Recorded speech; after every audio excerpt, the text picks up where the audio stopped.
Thinking about doing RV life? This video will answer questions you never thought to ask.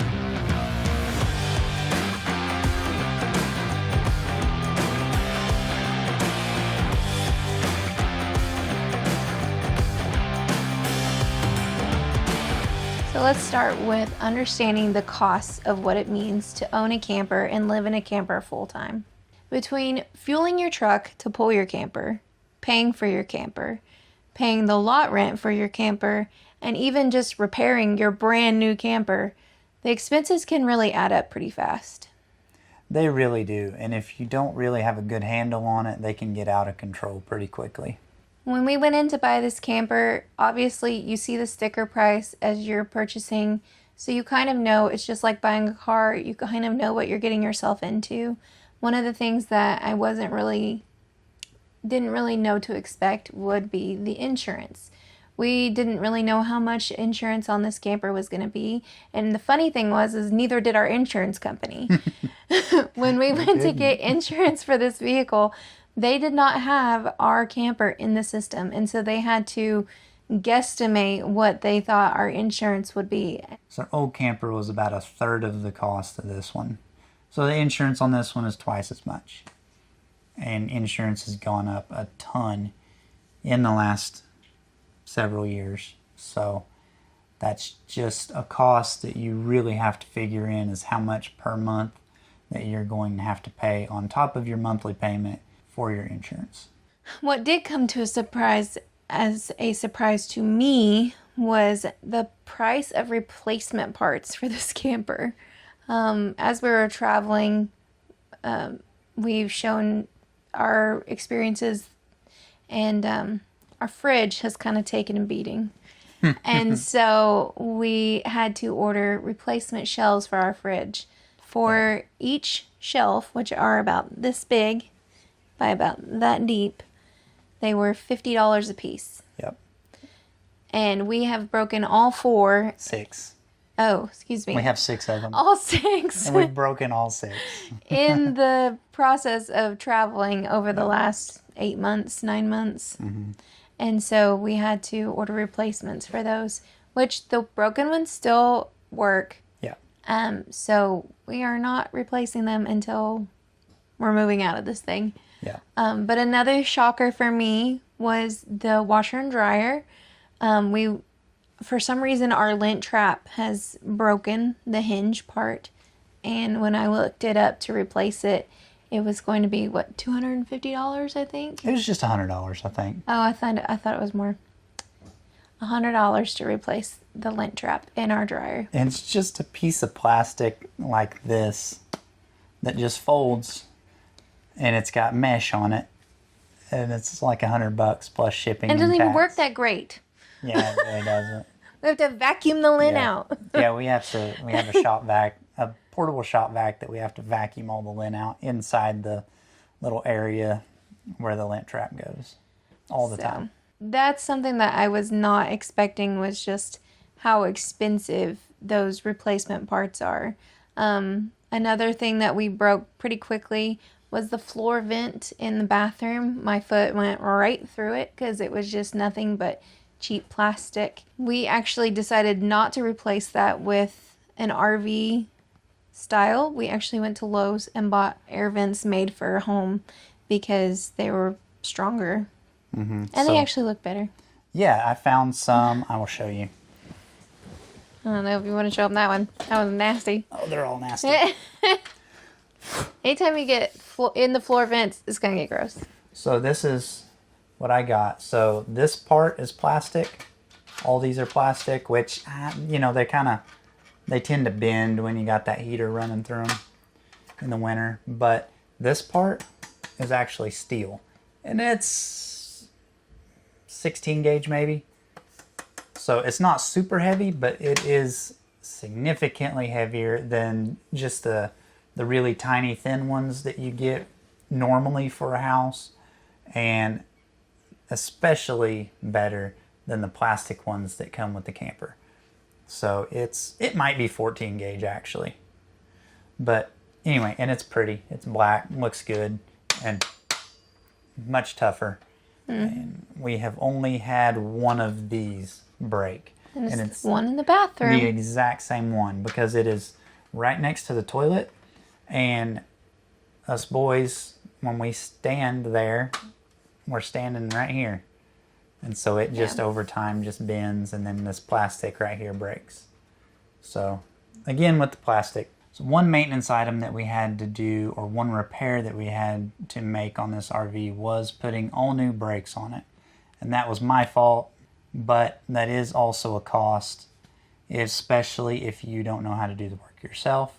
But for me, it was just materials costs, parts costs, and that was about $200, which I also got a really good deal on some really good parts to put back on it.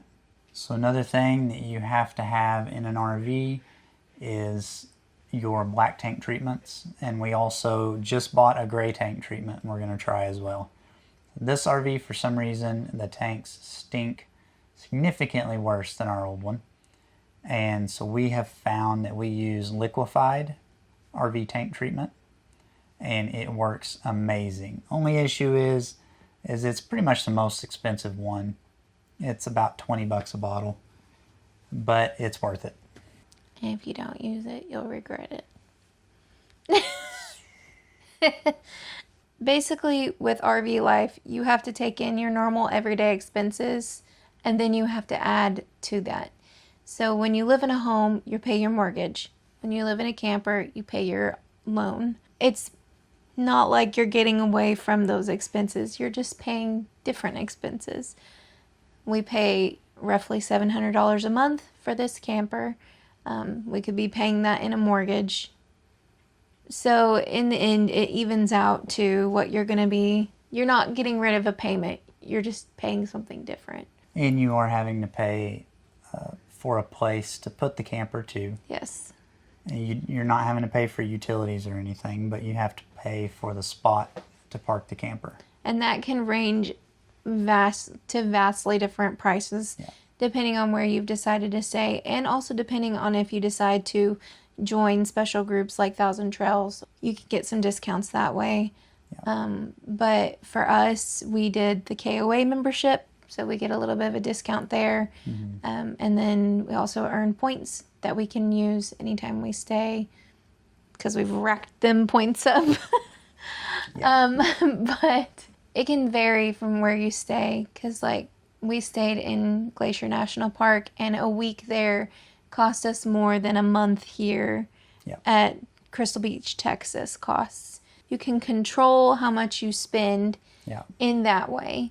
So if you stay at a local campground, you may not have to pay quite as much as if you stay at a resort, but you are paying for the experience, I would say.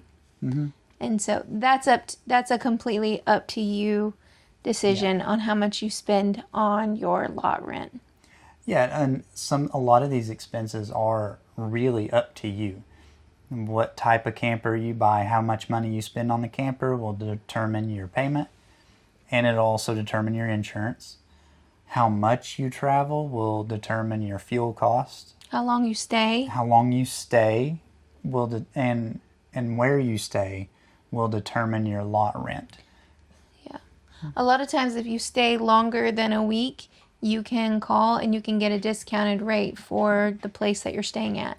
So if we choose a monthly rate, you're going to pay less than you would if you booked out every single day of that month normally. So that's another way that you can save some money. It's not guaranteed. Not everywhere does that. But thankfully, Camp Margaritaville, where we're at right now, does. And we've stayed at several other campgrounds that do offer a monthly rate. Yeah, so we've stayed at some KOAs that offer weekly and monthly rates. We've stayed here, of course, which is, you get over a 50% discount for monthly. And I don't know what the discount is on weekly. People seem to think that we've hit the lottery, but we really just pay the monthly rent, and it's a lot cheaper. So we wanted to go to the Keys last winter, but the cost at the campground we wanted to stay at there was going to be about $5,000 a month just to park the camper. And it wasn't even that great of a site. to It park was it in. just the location. Basically a parking lot with an amazing view. Yeah. And so this is roughly $1,000 a month here. You can walk to the beach. You have tons of toys and games here.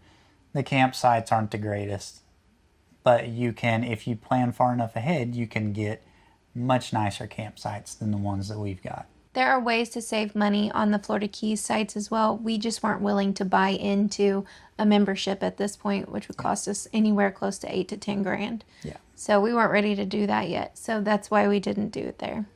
Yeah. And if you stay at a lot of the core parks, if you're small enough to be able to fit into those, most of them that we've stayed at have been, $20-25. So that can save a lot of money too. But if you have a big rig like us, you're not getting in there. Yeah, we don't fit in most of them. So especially, at least the ones close to us, we don't fit in. So one of the utilities that you do have to pay for is your heat. So we have to purchase propane, and that can get pretty expensive if you're living in a camper in the wintertime. Yeah, so definitely our advice is always to go as far south as you can for the winter. Right away. Because the further you run away from the cold, the cheaper your propane bill is going to be. But maybe the more of your lot rent. I don't know. Yeah. But here's the deal. I'd rather pay a whole lot of extra money for my lot rent and be warm than pay a whole lot of extra money for my propane and be cold. Yeah. You got to think. Got to think about these things. It doesn't matter. It's still cold in here. Even when you warm it up and the thermostat says 80, the windows are not going to keep out the really cold air. So you're still going to be cold. And like if you're on the slide out, you can feel it coming up through the floor. Yeah. So when we lived in our last fifth wheel, our 34-footer, and we ended up living in it during a super cold stretch. It was like 2 weeks of just brutal cold, snow, ice. And we ended up hooking it up to our big 250-gallon propane tank. And so once we did that, I let that heater run a lot more. And we stayed nice and toasty in there. Heated blankets. But it was a lot of money of propane that we burned through that winter. They say 4 seasons, but more like 3. Yeah, and I've heard there have been a lot of dealers that we've went to and talked to about RVs that have been super honest and been like, this says 4 season, it's 3.5. Yeah. So you're not going to camp in it when it's that super, super cold snap that you get every year in the winter. Another point we want to talk about is living in such a small space. How big is this camper? I don't know how many square foot the camper is. I would have to do the math. Put that little math meme over our faces. I will do the math, and I will put our square footage either here or there or there or there. Maybe over my face. We'll see. Okay, but I can tell you it's small. Yeah. Which I do not mind. There are a lot of people who could not live in such a small space, but I do not mind it. I prefer small spaces, actually. We lived in a really nice big home that Matt had built for us, and I prefer to live in this camper than that house any day. As a mother and a dad, two boys who are just like little tornadoes, the best part about living in a camper is that you can get the whole thing clean and like picked up, and I won't say like deep cleaned, but you can get the whole thing scrubbed clean within 30 minutes. Yeah. Yeah, you can get everything picked up, your dishes done, your school books and everything put away, toys, clothes, everything like that. 30 minutes, you can really get all that stuff done. So I actually prefer living in a small space. If we ever do move out of the camper, I've already told him I just want a little cottage or a little cabin in the woods. That way I don't have to do all that extra work. Yep. And they clean too, but it's like, it doesn't matter. It gets dirty. We all clean the house. Yeah. But there are downsides to living in a small space. Everything has to have a place. And if it doesn't have a place, it immediately feels like clutter. And I don't know about you guys, but when the countertops are covered in clutter, I cannot think or function. I immediately can't do anything. I have to clean countertops. I'm like, I can't handle it. So that's one thing that I'm like, everything has a place. Everything has a basket that it goes into, which goes into the cabinet to keep things from shifting when we go on travel days. The boys have designated tubs for their toys that they go under their bed.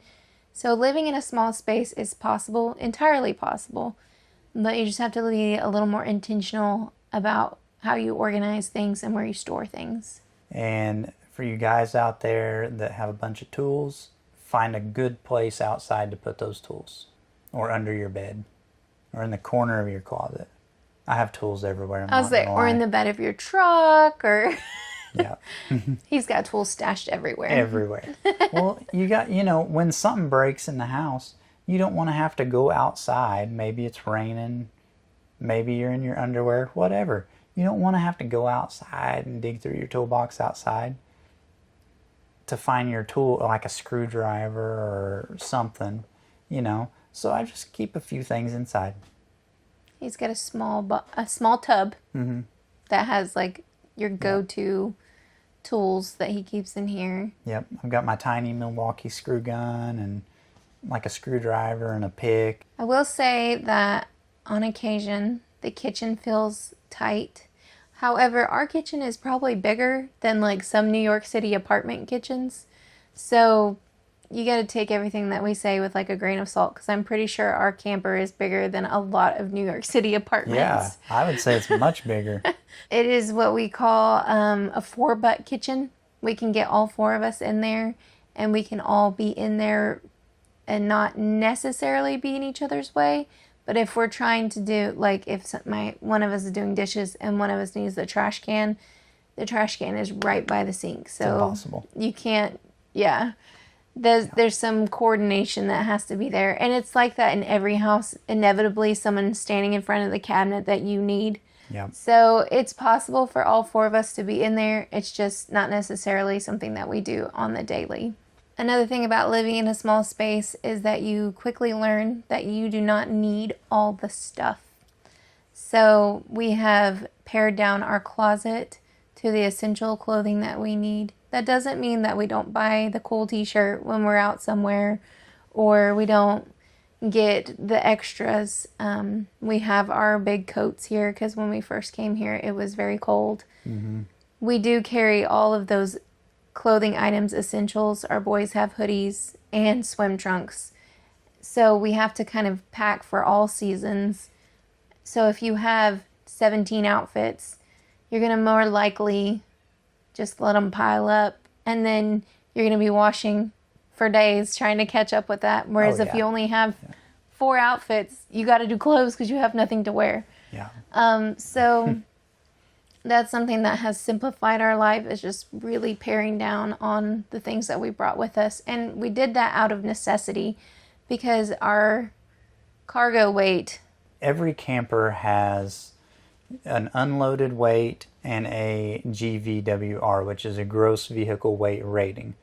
And the GVWR is the number that is the maximum that trailer is allowed to weigh per the book.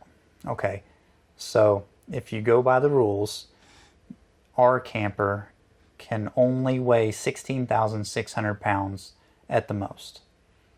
We are right at 16.5, and that's the most that we try to keep it at. And there's a lot of numbers that you have to pay attention to, which is your axle weight ratings, your pin weight, and your overall weight, and a whole lot of other things with your tow vehicle as well. But the difference between the GVWR and the unloaded weight is your payload capacity. And most of the time that includes any water you have in your tanks, anything that you're putting in that RV that wasn't there from the factory when it rolled off the line in Indiana. That is a part of your payload. And it does not take much. I think we have like a 2,100 pound payload capacity on this thing. And it's not much at all. Especially when you consider that you need to bring all the tools Yeah. and, of course, all the clothes and your cooking utensils and Yeah, just your dishes, your pots Yeah. and pans, and your food. traveling with food adds a lot of extra weight. Yeah.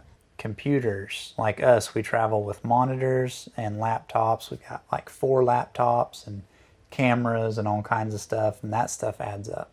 I've unscrewed stuff from this camper and left it at home just to shed weight. So you have to figure out what you can live with and what you can't live with. Yeah.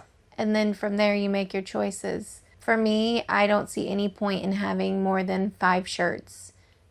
But there's some girls out there who couldn't live off of that. So you just have to make your choices and figure out what you need and what you can survive with and without. A question we get a lot is if we have privacy in this camper.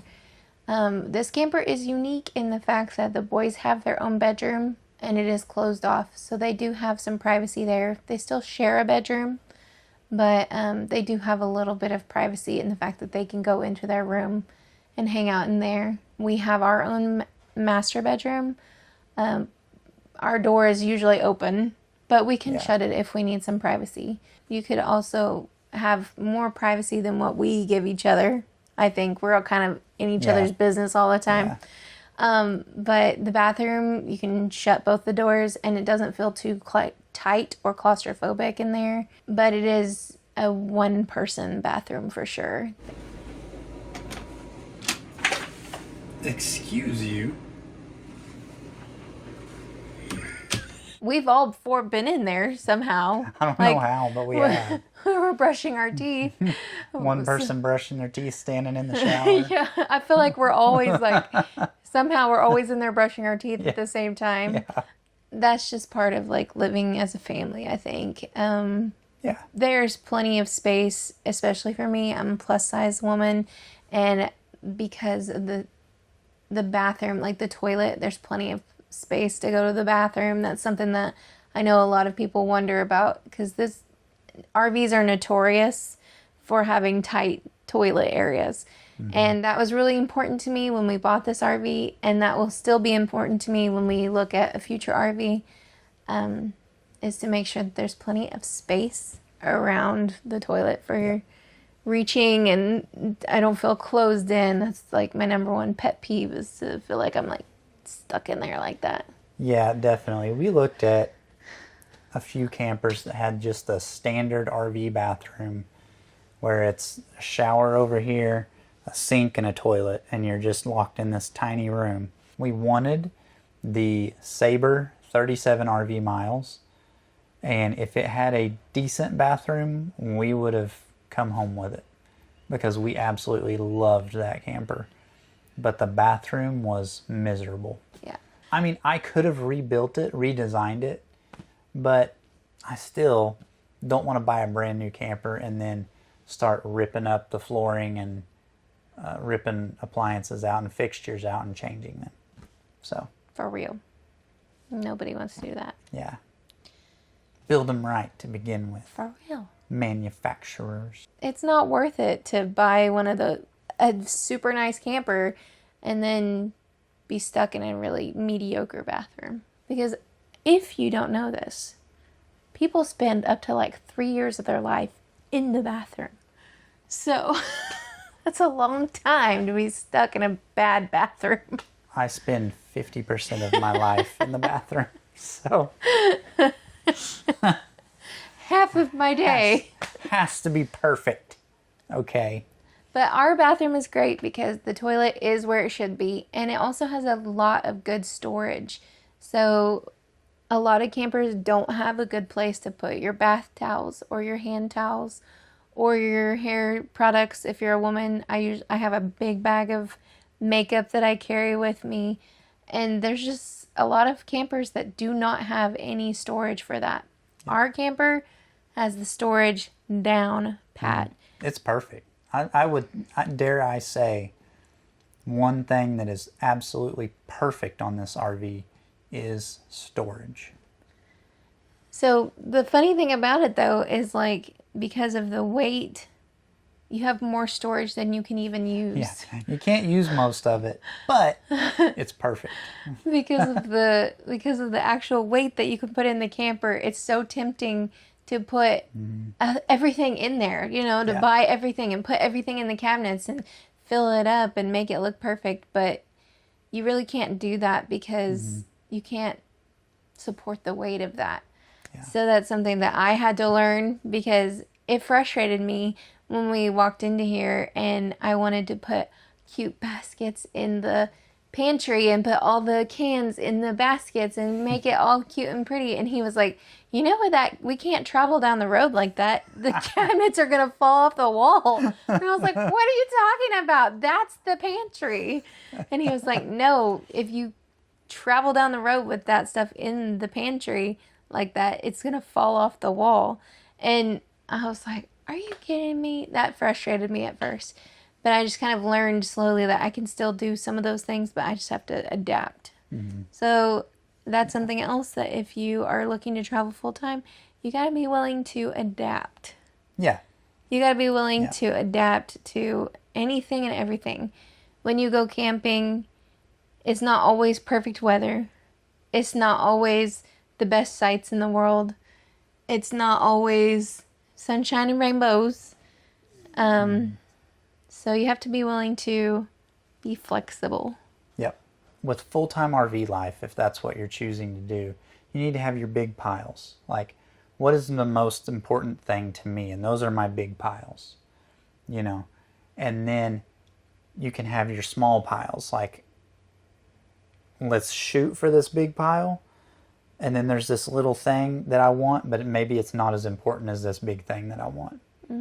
And we're still learning that about ourselves and about each other, about things that with this RV and with the way we've had to travel with this RV and the places that we've had to go with it, there are certain big piles of things that we're not getting to do because the physical limitations of this camper. Right. And so definitely look into what you want to do as far as RVing. Yeah, because if you're somebody who wants to stay in the national parks, you're definitely not going to want a 43-foot camper. Correct. Because they won't let you in. We're assuming this. I've heard some people say it's hard to get a 30-footer in some national parks. And we are way over that. But I've seen some people get, 36-footers into some spots. But I think you just have to be flexible, like she said. So we travel full-time with our Border Collie. Come here. Show everybody your pretty face. Come here. Yeah, this is our dog, Mando. We travel with him full-time. Now, we will say he is an exceptionally good travel dog. He handles travel days super well. The only thing is he does get a little car sick, so we have to make sure that we don't feed him the day of travel. But if you have an animal who is anxious or who cannot handle strangers, probably not the animal that you want to be taking on your traveling full time. You can, but... Yeah, people do it all the time. We get barked at and growled at all the time. But it is something that you might need to think through before you start traveling full time. We got really lucky in the fact that our dog is super friendly and he loves people. I've never traveled with cats, but I can imagine that would be pretty difficult as they need a litter box, things like that. So you just have to think about if that's something you're willing to A, work around, or B, give up. I would never give up my dog. Matt might give up my dog. I've tried. She always catches me. That's just something to think about if you're traveling full time, is to keep in mind of your animals and whether they can handle the travel and whether they can handle living in a campground where there is activity happening all the time. So being away from your home is something to take into account, I guess. Being away from home can be different for everybody. For me, I'm a little bit more of a homebody. I tend to want to go back towards where I was raised and want my kids to experience some of the things that I experienced when I was growing up. But for me, it is more important that they experience all kinds of things and all kinds of places. So I feel like we get the best of both worlds with our situation, because we do travel for 4 or 5 months at a time, and then we get to go home for 4 or 5 months at a time. And that really works for me, because my family is crazy but super tight knit. And so I do love to see my siblings and my parents and see Matt's parents. So that's why it works for us, I think, is because we both like adventure, but then we also get to go home, and we have a home base that we get to stay at. You will just have to figure out your travel style based upon how often you want to go back home. You may never want to go back home, and that's fine. Lots of people don't. And you may want to just venture out for a couple weeks at a time or a month at a time and then come back, and that's fine too. The important thing is being able to go out and explore and see new things. Part of living full-time and traveling full-time, it means that you're going to have your kids full-time. So figuring out schooling for your kids is another big thing that people want to know what we're doing, and they also kind of wonder how we're doing it. We put our boys in online school. They go to school 5 days a week, just like they would at any other school. The difference is that their schoolwork is self-paced. So when they finish one class, they typically go straight into another class until they're done with their schoolwork for the day. We use Acela's Power Homeschool, and so far they've had pretty good luck with that. It's a really good program. We actually found out about Acela's from the school that the kids were in originally, and that's the virtual school that they used if kids had to be virtual. It gives me like when the teacher would roll the computer into the class or TV into the classroom vibes, because that's kind of how the curriculum is. Yeah. However, both the boys seem to really, they hook into it and they seem fine. They both do really well with it. They both have A's and B's. So we also add handwriting books. We have print and cursive handwriting books. We do the old-fashioned times tables that we had to do when we were in school. We also just added word searches. Helps really engage them. Well, and they build the word one letter at a time. Yeah. And they build it multiple times when they're doing the word search. So yeah, I felt like that was a good help with spelling without having to be like, here, write your spelling words 10 times. Yeah. Which gets pretty monotonous, in my opinion. Yeah. I can remember cheating, writing A. Yeah. So this helps them to learn new words, and I've told them before, and they know that if they've come across a word they don't know, they can ask us and we'll tell them what it means. Sometimes we have to look up what it means. Sometimes. All right, that's going to do it for this week's video. Next week, we'll pick up where we left off. And we're going to talk about choosing the right RV and truck. So thanks for watching, and we hope to see you next week. Sorry.